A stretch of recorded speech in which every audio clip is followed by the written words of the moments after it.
Okay, तो देखो फिर से एक बार एक्सप्लेन कर रहा हूँ। इलेक्ट्रॉन की यदि हम बात करते हैं, किसकी बात करते हैं? इलेक्ट्रॉन, ठीक है। तो इलेक्ट्रॉन जो है उसके ऊपर कौन सा चार्ज होता है? नेगेटिव चार्ज होता है, ठीक है।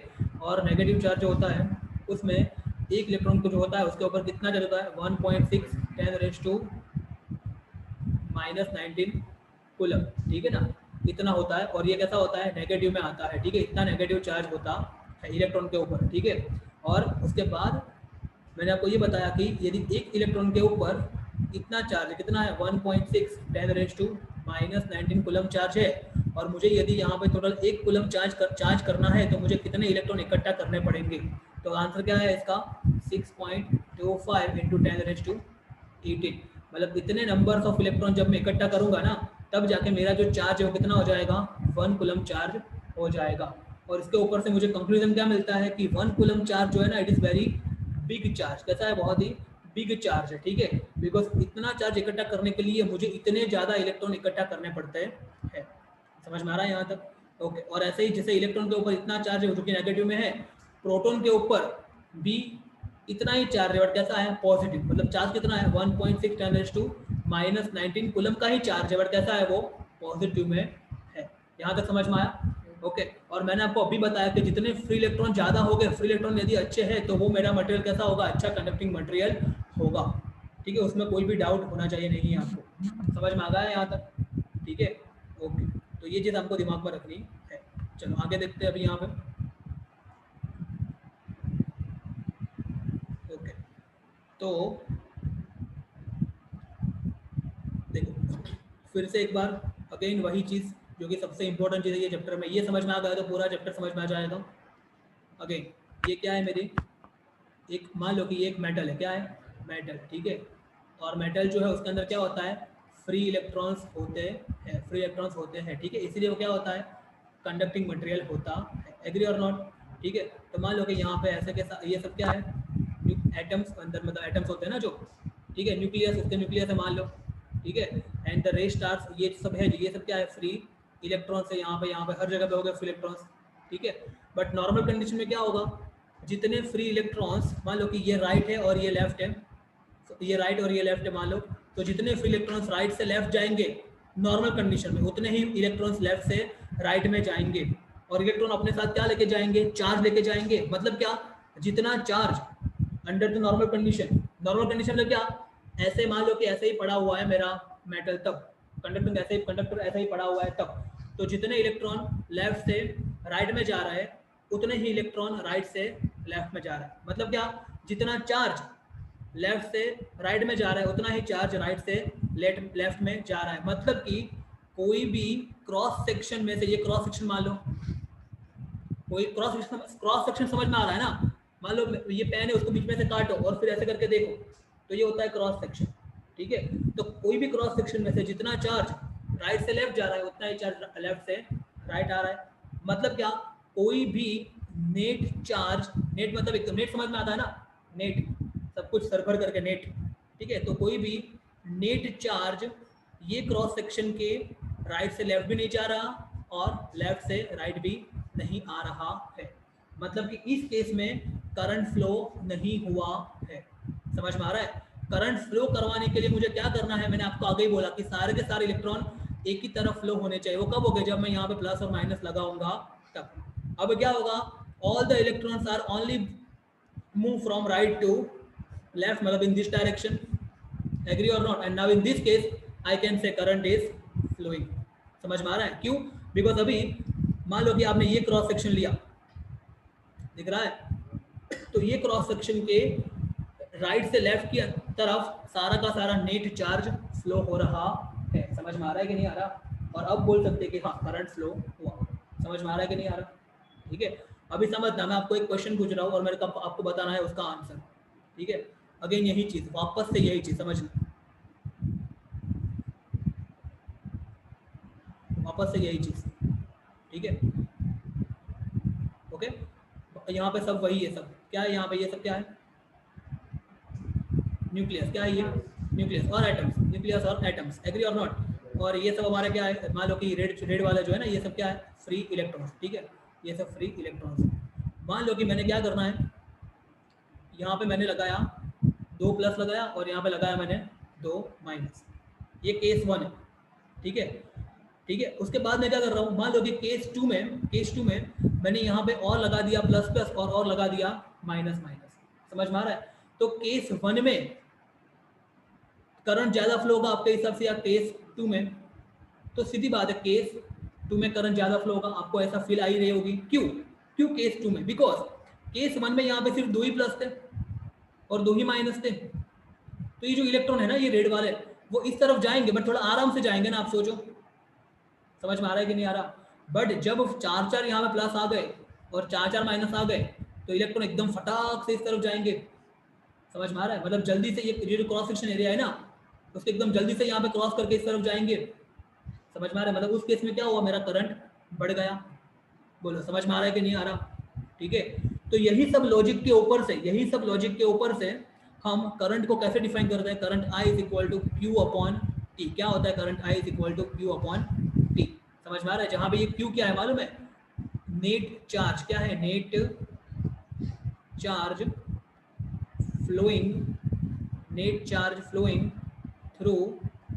Flowing through cross section of the conductor,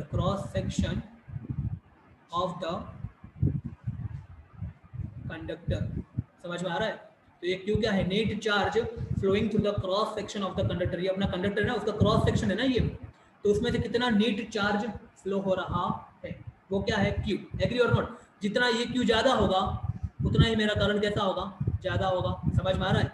यदि उतने ही चार्ज को फ्लो होने के लिए समय बढ़ गया तो करंट क्या हो जाएगा? उतना ही कम है current.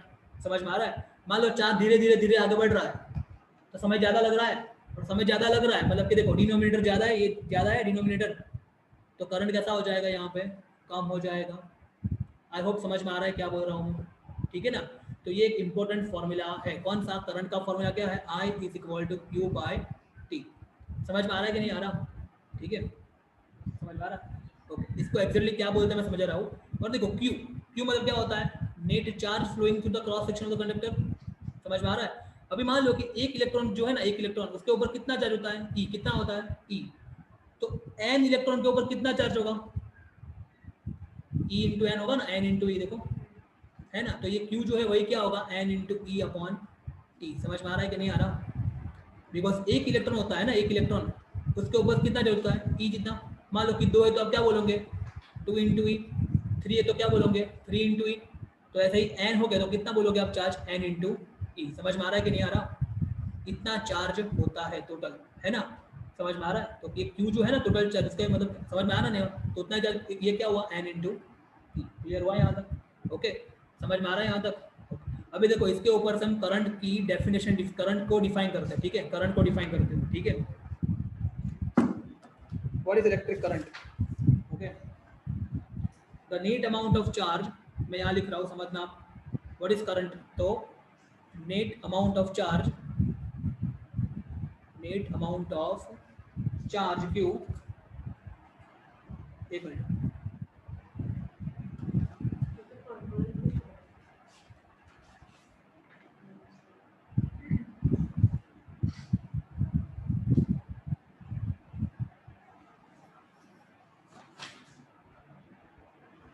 okay, how the current is defined?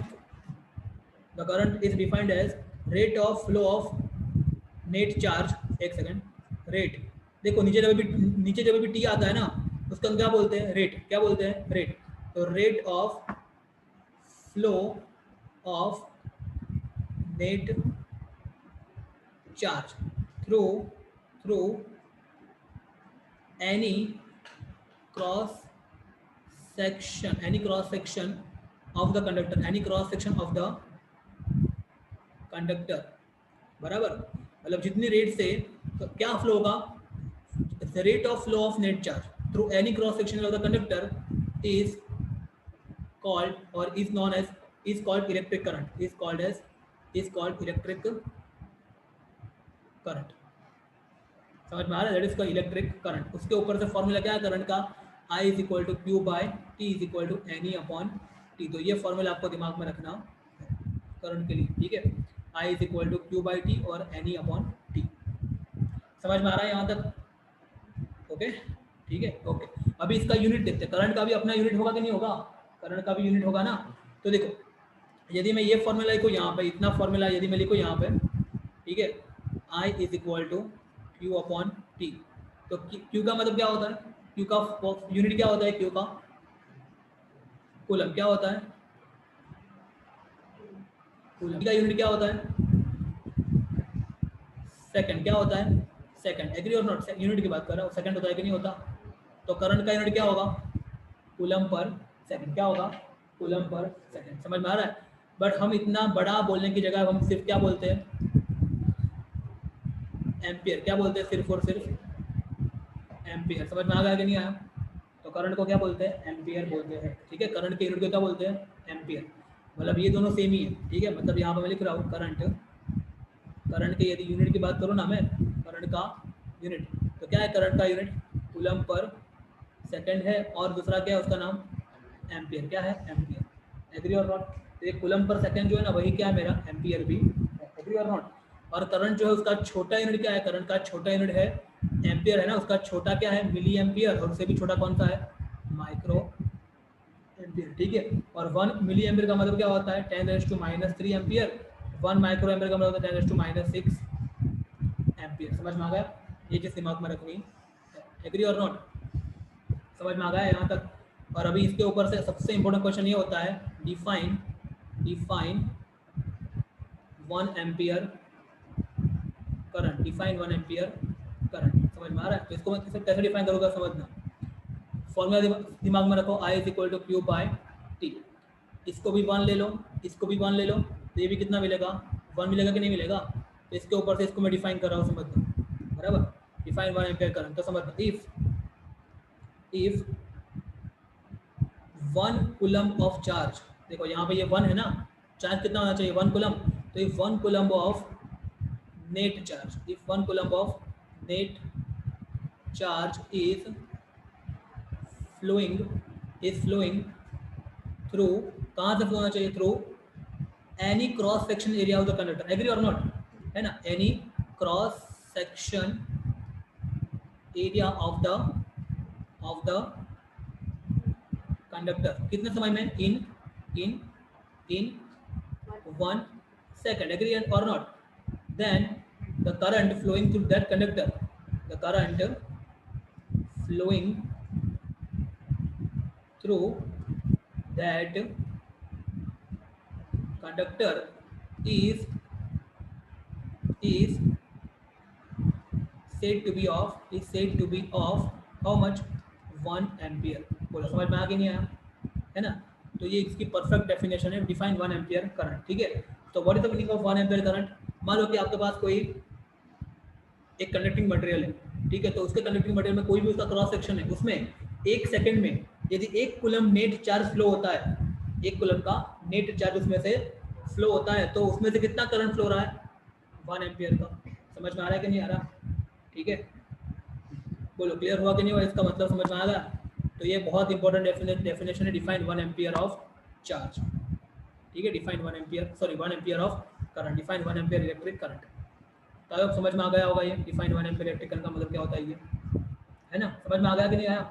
क्या करना है, कोई भी कंडक्टर है उसका क्रॉस सेक्शन है, मतलब क्या, बीच में से कहीं से भी काटो ना, उसको इमेजिन करो, ठीक है। तो कोई भी क्रॉस सेक्शन है, उसमें से 1 सेकंड में यदि 1 कूलम नेट चार्ज फ्लो हो रहा है, इधर लेफ्ट टू राइट और राइट टू लेफ्ट, तो उसमें से कितना करंट फ्लो हो रहा है, 1 एम्पियर का करंट फ्लो हो रहा है। बोलो समझ में आ रहा है कि नहीं आ रहा है, यहाँ तक क्लियर हुआ। तो अभी एक इंपॉर्टेंट चीज़ मैं आपको बता रहा हूँ, समझना ध्यान से, ठीक है। अभी देखो, जब भी हम करंट की बात करेंगे ना, करंट को समझने के लिए और उसको डीप में समझने के लिए मैं करंट जो है उसको मैकेनिकल सिस्टम से कवर करूंगा। किससे कंपेयर करूंगा उसको, मैकेनिकल सिस्टम से। समझना, मैं इस तरफ लिख रहा हूँ इलेक्ट्रिकल सिस्टम, क्या लिख रहा हूँ यहाँ पे मैं, ये थोड़ा बुक से अलग है बट आपका इजी कर देगा ये पूरा चीज़, इलेक्ट्रिकल सिस्टम, और यहाँ पे मैं लिख रहा हूँ मैकेनिकल सिस्टम, ठीक है। अब मैकेनिकल सिस्टम जो है उसमें मान लो कि आपके पास एक पाइप है, क्या है यहाँ पे, समझ ध्यान से समझना, ये क्या है आपके पास, एक यहाँ लिख भी रहा हूँ मैं, क्या है, एक पाइप, ठीक है। ओके, समझना ध्यान से समझना। और ये पाइप जो है ना, उसके अंदर मान लो कि आपके इसके अंदर पानी भरा हुआ है, क्या भरा है, ये सब पानी भरा हुआ, एग्री और नॉट, ये सब पानी, ठीक है। अभी मान लो कि मैं एक काम करूँ, if I do this kind of thing with this pipe, समझना ध्यान से, यदि मैं ऐसा करूँ, ये पाइप को थोड़ा ऐसे टिल्ट कर दूँ, समझ में आ रहा है कि नहीं आ रहा? तो what will happen, what will happen, the water will come out, ये जो वाटर था यहाँ पे, ये क्या होगा, यहाँ से बाहर आ जाएगा ना, यहाँ पे ऐसे करके बाहर आने का ट्राई करेगा। समझ में आ रहा है कि नहीं आ रहा? तो इसका मतलब समझना, अभी ये जो केस है ना, यहाँ पे ये नंबर 1 लिखा है ना, यहाँ पे क्या था, ये पॉइंट मतलब कि ये वाला सेक्शन और ये वाला सेक्शन दोनों, इसका नाम मैं ए दे रहा हूँ और ये बी दे रहा हूँ, ये ए और बी दोनों क्या थे, सेम पोटेंशियल। क्या था दोनों का पोटेंशियल, क्या था दोनों का सेम। याद करो हमने पोटेंशियल एनर्जी पढ़ा था 9th में, ऐसा U is equal to mgh, है ना?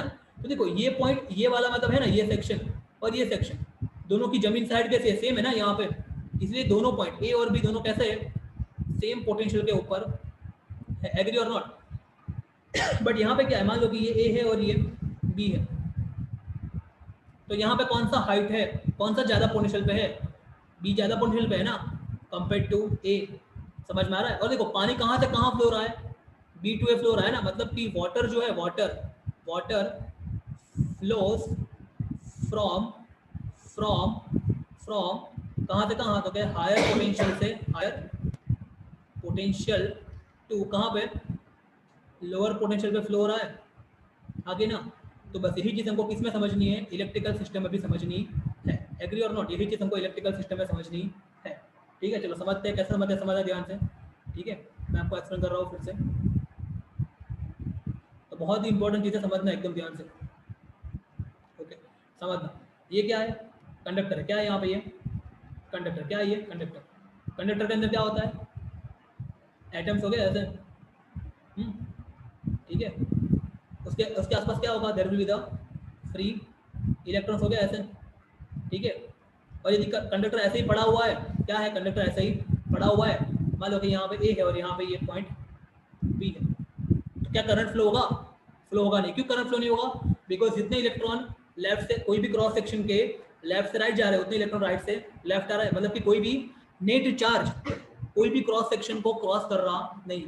समझ में आ रहा है कि नहीं आ रहा, है ना? तो मैं क्या करूँ, जैसे कि यहाँ पे मैंने किया ना, पाइप को ऐसे किया, टिल्ट किया, क्या यहाँ पे मैं टिल्ट करूँ तो हो जाएगा काम? ऐसे नहीं होता है। क्या करना पड़ता है मुझे, प्लस और माइनस लगाना पड़ता है। याद करो, मतलब कि क्या करना पड़ेगा मुझे, मैं यहाँ पे ड्रॉ करके बता रहा हूँ आपको, समझना क्या करना पड़ेगा। समझ में आ रहा है कि नहीं आ रहा? मुझे कुछ ऐसा करना पड़ेगा यहाँ पे, एक सेकंड,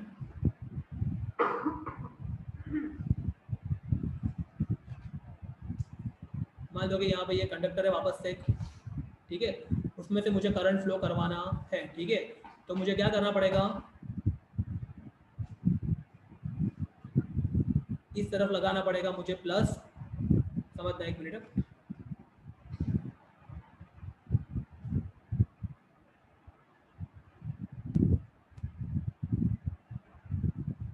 यहाँ पे लगाना पड़ेगा प्लस और यहाँ पे लगाना पड़ेगा माइनस। एग्री और नॉट? अब जाके क्या होगा, सारे के सारे जो इलेक्ट्रॉन्स है मेरे कहाँ फ्लो हो गए, इस तरफ मेरे फ्लो हो गए।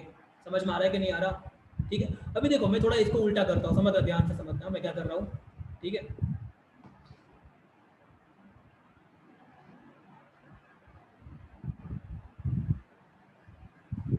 मैं क्या कर रहा हूँ मालूम है आपको, प्लस इस तरफ लगा रहा हूँ, समझना, प्लस यहाँ पे लगा रहा हूँ, ठीक है, और माइनस यहाँ पे लगा रहा हूँ, ठीक है। अभी इलेक्ट्रॉन किस तरफ जाएंगे, इस तरफ जाएंगे।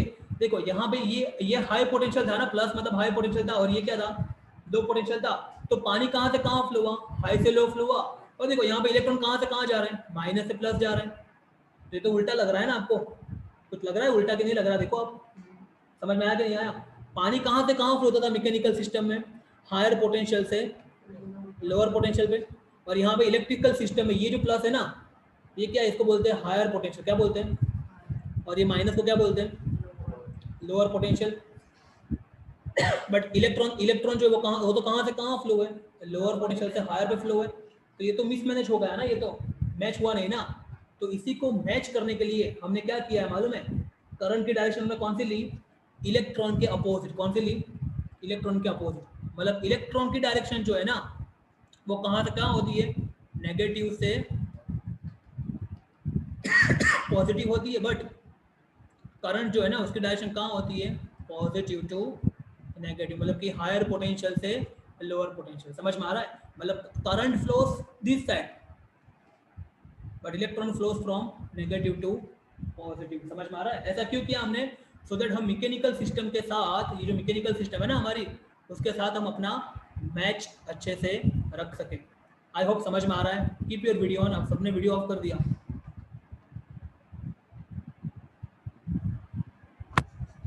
समझ में आया कि नहीं आया ये? तो मैकेनिकल सिस्टम जो है उसको इलेक्ट्रिकल सिस्टम के साथ हमने लिंक करने के लिए हमने ये किया। ओके, क्लियर हुआ कि नहीं हुआ? ये समझ में आया कि नहीं आया? सबसे इंपॉर्टेंट चीज़ है, ठीक है? इसलिए समझना, electron flows from lower potential to higher potential, ठीक है, but current flows from higher potential to lower potential. Just like water जो होता है ना, ऐसे वो वाटर कहाँ से कहाँ फ्लो होता है? हायर पोटेंशियल से लो पोटेंशियल में फ्लो हुआ, तो करंट भी बैटरी के प्लस से बैटरी के माइनस पे फ्लो होना चाहिए। बट इलेक्ट्रॉन कहाँ से कहाँ हो रहा है? माइनस से प्लस हो रहा है। तो यदि हमने इलेक्ट्रॉन की डायरेक्शन में करंट की डायरेक्शन लेते हो तो प्रॉब्लम हो जाता। यदि हम करंट की डायरेक्शन इलेक्ट्रॉन के डायरेक्शन में लेते तो मैकेनिकल सिस्टम से अलग हो जाता ना हम। इसीलिए हमने क्या किया, करंट की डायरेक्शन को क्या किया, इलेक्ट्रॉन की डायरेक्शन से अपोजिट हमने लिया। समझ में आ रहा है? मतलब कि current flows from higher potential to lower potential. समझ में आया यहाँ तक कि नहीं आया? ये दो चीज समझ में आई? इसको नहीं आया? पक्का नहीं है? तो current flows from higher potential to what is higher potential battery का positive and lower potential battery का negative, but electron is flowing from lower potential to higher potential. Agree or not? but हमने ऐसा क्यों किया? फिर हम चाहते तो इलेक्ट्रॉन की डायरेक्शन जो है वही डायरेक्शन में करंट को ले सकते थे ना, बट हमने लिया नहीं। क्यों? मैकेनिकल सिस्टम के साथ हमको सेट करना था। समझ में आ रहा है? समझ में आ गया यहाँ तक? ठीक है, तो अभी आपको समझ में आ गया होगा कि मैकेनिकल सिस्टम में जो मेरा वाटर था ना, जो मेरा पानी था, वही इलेक्ट्रिकल सिस्टम में कौन है? करंट है। सोचो आप, है ना? समझ में आ रहा है? मैकेनिकल सिस्टम में क्या करूंगा, जैसे जैसे मैं पोटेंशियल डिफरेंस बढ़ाऊंगा यहाँ पे उतना पानी तेज फ्लो होगा, है ना? और इलेक्ट्रिकल सिस्टम में क्या होगा, जैसे जैसे मैं यहाँ पे ज़्यादा प्लस प्लस करता जाऊँगा, ऐसे प्लस और प्लस करो, यहाँ पे माइनस माइनस करता जाऊँगा और इलेक्ट्रॉन जल्दी से ऐसे जाएंगे, है ना? मतलब क्या बढ़ेगा? करंट बढ़ेगा। समझ में आ रहा है कि नहीं आ रहा? है ना? क्लियर हुआ? ये दोनों चीज समझ में आ गई कि नहीं आई? ओके, तो इतना दिमाग में रखना है। और इसके ऊपर हमारा फॉर्मूला कौन सा है? I is equal to Q by T और I is equal to N E by T. तो ये आपको दिमाग में रखना। बोलो, समझ में आ गया कि नहीं आया? ठीक, एक काम करते हैं, आज के दिन इतना रखते हैं बस। ठीक है, आज के दिन इतना रखते हैं, आगे कंटिन्यू कल करते हैं। आज के दिन आपका कॉन्सेप्ट कितना, ये मैं वीडियो अपलोड कर दूंगा। आज के दिन आपका कितना कॉन्सेप्ट क्लियर होना चाहिए, मैं आपको फिर से एक बार जस्ट समरी में बता रहा हूँ। 2 मिनट समरी सुन लो जस्ट, ठीक है? और देखो, ये चैप्टर जो है ना, उसके स्टार्टिंग के 2 दिन थोड़े टफ, उसके बाद एकदम स्मूथली आएगा, कोई प्रॉब्लम होगा नहीं। बस ये 2 दिन मेन है, बिकॉज इसमें हमको एकदम डीप में जाके सोचना है। ठीक है, चलो समझ। मैंने क्या अभी तक बताया आपको कि इलेक्ट्रिसिटी के हिसाब से, किसके हिसाब से? इलेक्ट्रिसिटी के हिसाब से मटेरियल को कितने पार्ट में डिवाइड करते हैं हम? 3 पार्ट में। कौन से 3 पार्ट? या तो वो एकदम अच्छा कंडक्टिंग मटेरियल होगा, या तो वो इंसुलेटिंग मटेरियल होगा, या तो वो सेमी कंडक्टर होगा। एग्री और नॉट? कंडक्टिंग मटेरियल मतलब क्या? जिसमें क्या होगा? फ्री इलेक्ट्रॉन्स होगा। अभी तो एकदम समझ में आ गया होगा क्लियरली, बिकॉज फ्री इलेक्ट्रॉन्स हो गए ही नहीं तो फ्री इलेक्ट्रॉन्स फ्लो कैसे हो गए? और फ्री इलेक्ट्रॉन्स फ्लो हो गए ही नहीं तो करंट कैसे फ्लो होगा? समझ में आ रहा है कि नहीं आ रहा? इसलिए देखो, इसलिए प्लास्टिक या रबर या ये सब जो चीज़ है ना, उसमें ऐसा नहीं है कि इलेक्ट्रॉन नहीं है, बट कैसे इलेक्ट्रॉन नहीं है? फ्री इलेक्ट्रॉन नहीं है। कैसे इलेक्ट्रॉन है? वो बाउंडेड है। कैसे? और बाउंडेड हो गए तो फिर इलेक्ट्रॉन फ्री है ही नहीं, तो करंट कैसे फ्लो होगा उसमें से? समझ में आ रहा है? तो इंसुलेटर जो है, इसीलिए इसमें क्या नहीं है, इंसुलेटर में क्या नहीं है? फ्री इलेक्ट्रॉन्स यहाँ पे नहीं है। इसमें इंसुलेटर कौन सा एग्जाम्पल है इसका? पेपर है, फिर प्लास्टिक है, फिर रबर, ये सब। ठीक है, और सेमीकंडक्टर में सिलिकॉन और जर्मेनियम, उसके भी बात करने की जरूरत नहीं। ठीक है, वो जब आएगा 12th में तो आप देख लेना। ठीक है, चलो यहाँ तक समझ में आया? उसके बाद मैंने क्या आपको समझाया कैसे करंट फ्लो होता है। करंट फ्लो होने का मतलब क्या? उसके पहले इलेक्ट्रॉन जो होता है ना, उसके ऊपर का चार्ज कितना होता है? 1.6 × 10⁻⁻⁹ कूलम। मतलब कि ये जो चार्ज होता है ना, चार्ज, उसका यूनिट क्या है? कूलम है। क्या है? कूलम। और ये चार्ज कैसा होता है? इलेक्ट्रॉन वाला नेगेटिव होता है ना, और प्रोटॉन के ऊपर इतना ही होता है पॉजिटिव, मतलब कि प्लस 1.6 × 10⁻⁹ कूलम। इसका भी यूनिट क्या है? कूलम ही। क्लियर हुआ यहाँ तक? ओके, उसके बाद कितने इलेक्ट्रॉन इकट्ठा होकर एक कूलम चार्ज बनाते हैं? तो आंसर है 6.25 10 18 इलेक्ट्रॉन इकट्ठा होकर एक कूलम चार्ज बनाते हैं। ठीक है ना, समझ में आ गया यहाँ तक? उसके बाद हमने बात की करंट की। व्हाट इज करंट, ये भी हमने आपको एक्सप्लेन किया। ठीक है, the rate of flow of net amount of charge through any cross section of the conductor, है ना, याद करो। इसके ऊपर सबको दिमाग में रखना है, I is equal to Q by T. ठीक है, टी नीचे आया मतलब क्या, रेट। ठीक है, टी नीचे आया मतलब rate. The rate of flow of q मतलब क्या, नेट चार्ज, क्या net charge. The rate of flow of net charge कहाँ से फ्लो होगा? Through any cross section area of the conductor is called the current. समझ में आ गया? The rate of flow of किसका फ्लो, तो नेट चार्ज का, कहाँ से? Through any cross section area of the conductor is called as current I. बोलो एग्री और नॉट? फिर करंट का यूनिट क्या है, याद करो। इसका यूनिट क्या है? कूलम। इसका क्या है? सेकंड। तो कूलम पर सेकंड भी होगा, बट उसके अलावा क्या है? एम्पियर। क्या है? एम्पियर। इतना बड़ा कौन बोले? कूलम पर सेकंड कौन बोले? उससे बेटर क्या बोल दिया हमने? एम्पियर। फिर छोटा कौन है? Milliampere. और छोटा कौन है? Microampere. एग्री और नॉट? और उसके बाद हमने ये भी देखा क्या, 1 एम्पियर करंट को डिफाइन करो। तो क्या होता है 1 एम्पियर करंट? तो पहले तो आई इज इक्वल टू क्या होता है, क्यू बाई टी। इसको ले लो 1 सेकंड, इसको ले लो 1 कूलम। मतलब क्या, if 1 coulomb of net charge is flowing, 1 coulomb of net charge is flowing through any cross section area in how much second? 1 second. Then current said to be the current flow is said to be of 1 ampere. बोलो clear हुआ कि नहीं हुआ? ये देखा हमने, है ना। और उसके बाद हमने क्या बात की, मैंने आपको मैकेनिकल सिस्टम और इलेक्ट्रिकल सिस्टम का एक्सप्लेन किया। मैकेनिकल सिस्टम और इलेक्ट्रिकल सिस्टम, ठीक है ना। तो मैकेनिकल सिस्टम में मान लो ऐसा है, तो ये पॉइंट मेरा हायर पोटेंशियल पे है और ये पॉइंट मेरा लोअर पोटेंशियल। तो पानी कहाँ से कहाँ फ्लो होता है? हायर से लोअर फ्लो होता है। तो करंट जो है ना, करंट की बात करें तो करंट भी प्लस से माइनस में फ्लो होना चाहिए। बट इलेक्ट्रॉन कहाँ से कहाँ फ्लो होते हैं? इलेक्ट्रॉन तो माइनस से प्लस फ्लो होते हैं ना। बट यदि मैं ऐसा करता तो यहाँ से मिसमैच हो जाता। इसलिए मैंने क्या किया, भले ही इलेक्ट्रॉन भले ही माइनस से प्लस आते हैं, बट करंट की डायरेक्शन कौन सी है? प्लस से माइनस वाली ही मैंने ली, ताकि मेरी इलेक्ट्रिकल सिस्टम और मैकेनिकल सिस्टम जो उसके बीच में मैच जो है ना वो बना रहे। बोलो समझ में आया? और जो इलेक्ट्रिकल सिस्टम में जो मैकेनिकल सिस्टम में जो वाटर था, वो इलेक्ट्रिकल सिस्टम में कौन है? वही कौन है? करंट है। बोलो समझ में आया? फिर मैकेनिकल सिस्टम में जो ये हाइट का डिफरेंस था ना, ये वाला, ये डिफरेंस है ना हाइट का, वही यहाँ पे कौन है? ये प्लस और माइनस का डिफरेंस है। एग्री और नॉट? जितना प्लस प्लस ज्यादा आएगा, माइनस माइनस ज्यादा आएगा, उतना ही करंट तेजी से फ्लो होगा। जस्ट लाइक जितना हाइट का डिफरेंस ज्यादा आता है, उतना ही पानी तेजी से फ्लो होता है। बोलो समझ में आता है? करंट प्लस से माइनस और इलेक्ट्रॉन माइनस से प्लस। क्लियर हुआ? समझ में आया कि नहीं आया? बस वही। तो इतना रखते, ठीक है, इतना दिमाग में रखो, बाकी कंटिन्यू करते। इतना दिमाग में कर देना एकदम फिट, ठीक है।